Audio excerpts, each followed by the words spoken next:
तर परळीतला दिवस आजचा आंदोलनांमुळे गाजला, कारण वाल्मिक कराडच्या आई पारुबाई कराड यांनी ठिय्या आंदोलन केलं।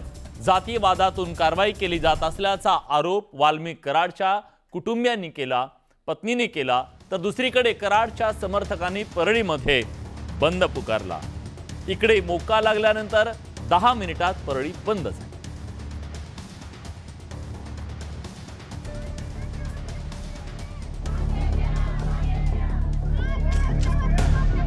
वाल्मिक कराडच्या आईसह समर्थकांनी ठिय्या आंदोलन करून न्याय द्यावा अशी मागणी करायला सुरुवात केली। या आंदोलनाच्या दरम्यान वाल्मिक कराडच्या आई पारुबाई कराड यांना चक्कर आली। पारुबाई कराड यांची प्रकृती बिघडल्यानं तिथे उपस्थित असलेल्या समर्थकांची चिंता वाढली। परिणामी डॉक्टरांनी पारुबाई कराड यांची तपासणी करून त्यांना उपचार घेण्याची विनंती केली।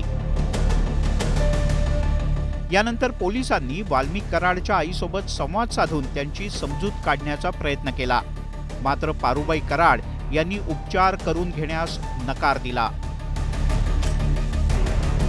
जोपर्यंत माझा लेक माझी सुटका झाली म्हणत नाही तोपर्यंत पाणी पित नाही मी, नाही ह्या जागेवर उठत नाही। माझी मुक्त झाली म्हणलं तेव्हाच मी पाणी पितो। माझ्या लेक मला बोलला का माझी सुटका झाली म्हणेल तेव्हाच मी इथून उठत। वाल्मिक कराडच्या पत्नीनं मकोकावर प्रश्नचिन्ह उपस्थित केलं। खोटे गुन्हे दाखल करण्यात आल्याचा आरोप सुद्धा त्यांनी केला। न्याय व्यवस्थेनं आमचं हे गोष्टी चालू होत्या। आम्ही महिनाभर झालं न्याय व्यवस्थेवर विश्वास ठेवून आज महिनाभर झालं शांत होतो, पण काल जातीवाद करून जर तुम्ही आंदोलन करून जर तुम्ही माझ्या नवऱ्यावर जर हे गुन्हे दाखल करा असं जर सांगत असाल तर हे पूर्णपणे थांबलं पाहिजे।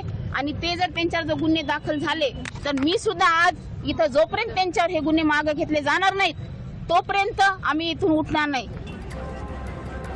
परळीत कराडच्या समर्थकांचा रोष प्रकर्षानं पाहायला मिळाला।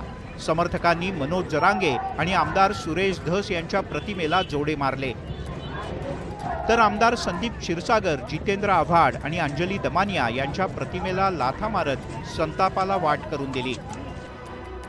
परळीमध्ये बंद पुकारून समर्थकांनी वाल्मिक कराडला पाठिंबा दर्शवला। न्याय देवतेवर नाही, SIT वर नाही, CID वर नाही, मग ह्याला करायचे काय? आणि जाणीवपूर्वक या परळी शहराला बदनाम करण्याचं आणि जातीवाद निर्माण करण्याचं काम या ठिकाणी सुरेश धस करत आहेत। कोणावर 302 किंवा 307 तर हे चुकीचं आहे। भारताचं संविधान समोर ठेवून पोलिसांनी आणि CID आणि SIT ने निर्णय घ्यावा, आम्हाला ते मान्य आहे। पण उगाच कुणीतरी कोणती एखादी जात दबाव तंत्र जर वापरत असेल कायद्यासाठी तर हे पूर्णपणे आपल्या भारत देशालाच अन्याय आहे।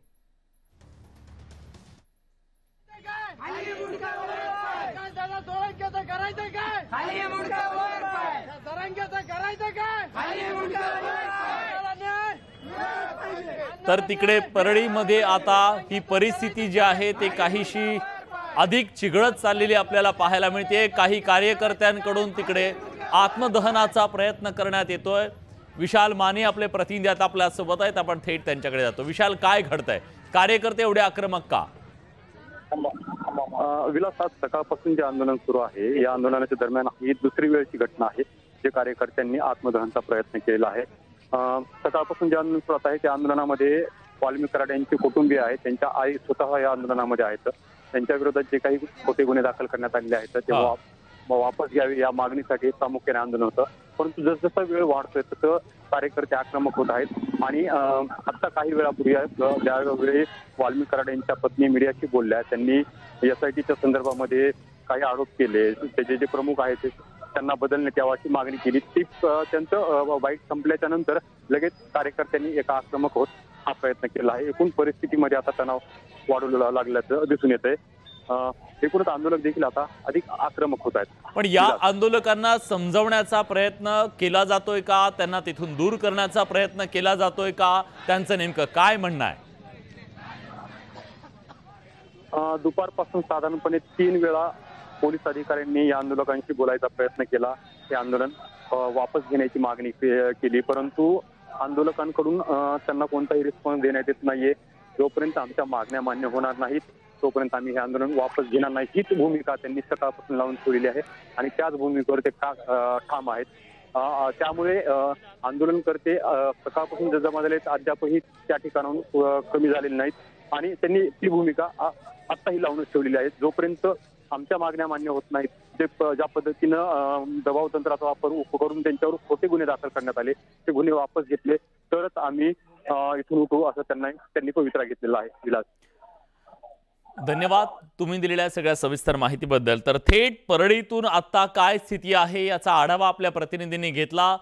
वाल्मिक कराड यांचे समर्थक अतिशय आक्रमक झालेले आहेत आणि त्यांना अडकवलं जातं या सगळ्या प्रकरणात असा त्यांचा आरोप आहे.